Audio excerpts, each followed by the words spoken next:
Namaskar, Jay Shankar. Welcome to my channel by astrologer Dheeraj Bhatt. I am trying to make a simple attempt to explain about all the questions and doubts that people come to me with. मेरा एक सरल प्रयास है, छोटा सा और सरल प्रयास है। सभी लोगों को मन में आशंकाएं जागृत हो रही हैं, कुछ लोग फ़ोन कर रहे हैं और उनके सभी प्रश्नों का उत्तर देने का प्रयास मैंने इस वीडियो में किया है। आशा करता हूं कि यह आपको पसंद आएगा। ज्योतिष एक मार्गदर्शन है, आपको दिशा दिखाने के लिए एक विज्ञान है जो हमारे ऋषि मुनियों ने विकसित किया था। अभी जो महामारी से विश्व जूझ रहा है, बड़े बड़े राष्ट्र जिसके सामने घुटने टेक कर खड़े हैं और हिंदुस्तान भी काफ़ी हद तक प्रभावित हुआ है। There are a lot of doubts. Sitting at home, everybody is asking a lot of questions. When will all this end? When will we get back to work? When will the lockdown open? I have tried to clarify a lot of points into this video, explaining all the dates in detail, whatever are required. The first point, from the 4th of May up to 18th of June is the last phase of the war against corona virus. मैं दोहराता हूं, 4 मई से 18 जून तक अंतिम युद्ध की तैयारी, are या पार की लड़ाई कोरोना वायरस के विरुद्ध हम सबको लड़नी है और जीतनी है। In this duration or in this date specified, the cases will come on high again, since Rahu and Mangal are again coming in correlation with each other. Rahu और मंगल का योग जो बनेगा, उससे फिर एक बार इसकी स्थिति बिगड़ेगी और जो संख्याएं पीड़ितों की है वो बढ़ने की बहुत संभावना है।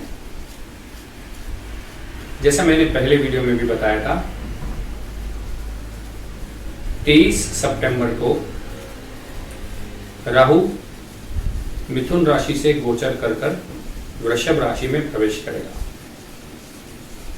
As I have discussed earlier in the earlier video, on the 23rd of September, the devil's head or the shadow entity will transit to Taurus, and that will be the date for 100% ending up of coronavirus. But as we all know, it is a very big pandemic. We will be having after effects and after effects also. ये एक वैश्विक महामारी है, इसके परिणाम हमें काफ़ी हद तक, काफ़ी वर्षों तक झेलने पड़ेंगे। ऐसा नहीं है कि 23 सितंबर को समाप्त हो गया और पूर्ववत स्थिति आ गई। आने वाले कुछ समय तक इसका प्रभाव रहेगा। 3 तारीख, पिछले वर्ष 23 मई को एक बहुत घातक दिन था। As per the gravitational pull, point number 3, 23rd of May 2019, there was a very malefic effect of the Rahu on the human body.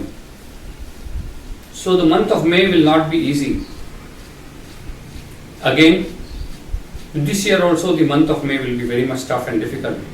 इस वर्ष भी पिछले वर्ष की भांति मई का महीना जो है वो घातक रहेगा और राहु मंगल के प्रकोप से हम सब पीड़ित रहेंगे। जो सबसे ज्यादा प्रभावित क्षेत्र हैं या प्रभावित स्टेट्स हैं, उसमें से सबसे अग्रिम रहेगा महाराष्ट्र, मध्य प्रदेश, और दिल्ली, महाराष्ट्र में भी मुंबई और पुणे, इन पर काफी प्रभाव ज्यादा रहेगा। उत्तर प्रदेश में भी प्रभाव इसका बहुत ज्यादा रहेगा। जिन स्टेट्स में इसका प्रभाव कम रहेगा, the other states where the effect will be less will be Andhra Pradesh and Telangana, Gujarat, Rajasthan, Tamil Nadu, यहाँ पर इन स्टेट्स में इसका प्रभाव कम रहेगा। अभी क्या करना चाहिए इस महामारी के दौरान, हम सबको क्या करना चाहिए? मैं आपको एक सिद्धांत पेश करता हूं। हमारी मानवता की परीक्षा है, जहां जितना संभव हो किसी भी गरीब को अन्नदान करें, पशु पक्षियों का भी विचार करें, वो भी हमारी प्रकृति का एक अहम हिस्सा है। किसी भी प्रकार से उन पर प्रभाव नहीं होना चाहिए। I present to you the remedy or what has to be done during this pandemic. First is donate food grains to the poor who cannot afford, who are the real needy ones. Also take care the birds and animals are also fed properly. They are also a part of our nature, the nature mother. Second, those people who are your co-workers or those people who are dependent on you,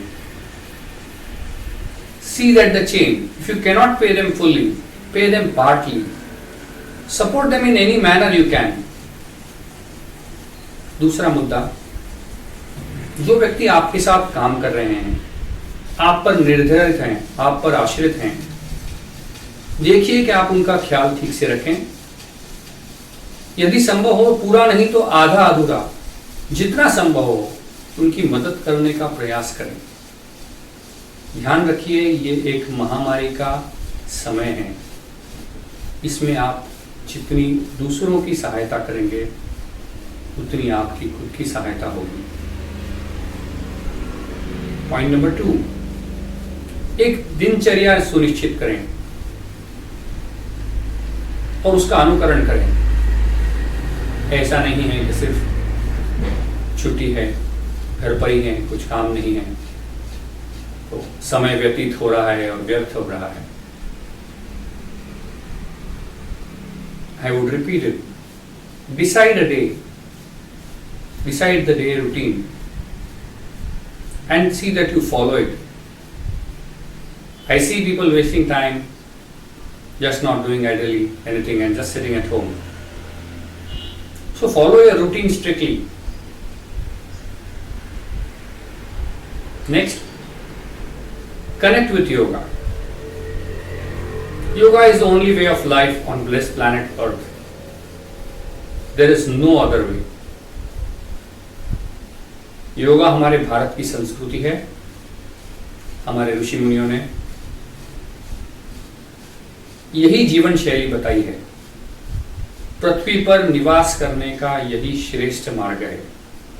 यदि आप पृथ्वी पर रहना चाहते हैं और स्वस्थ रहना चाहते हैं तो यौगिक जीवनचर्या को ही अपनाएं। योगा के बगैर कुछ भी नहीं।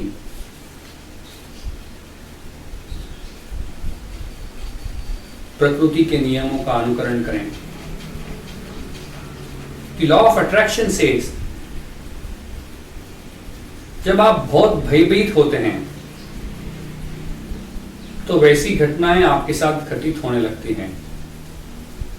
If you are too much under threat or fear, the sequence of events that keep on following after that,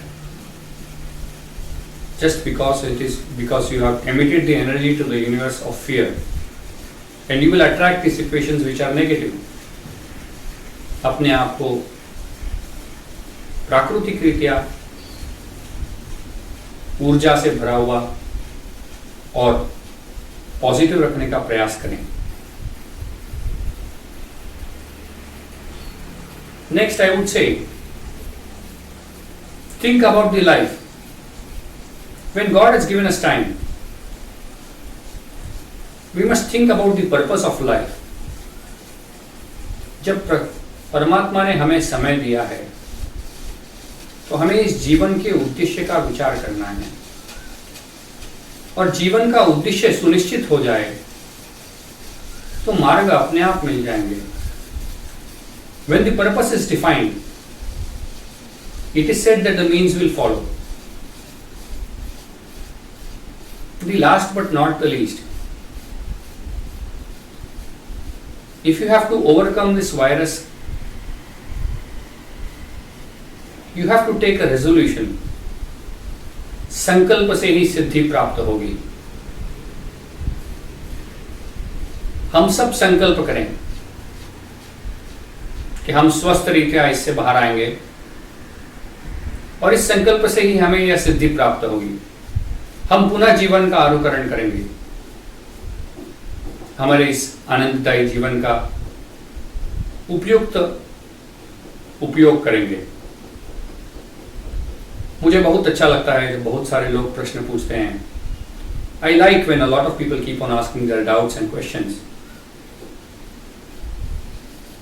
If you have any comments or any doubts, feel free to come and ask me. आप इस video के प्रति यदि कोई प्रश्न हो आपके मन में या आशंका हो तो आप मुझसे कभी भी पूछ सकते हैं. नमस्कार. जय Shankar. Thank you. Please like and share the video if you like it. Thank you.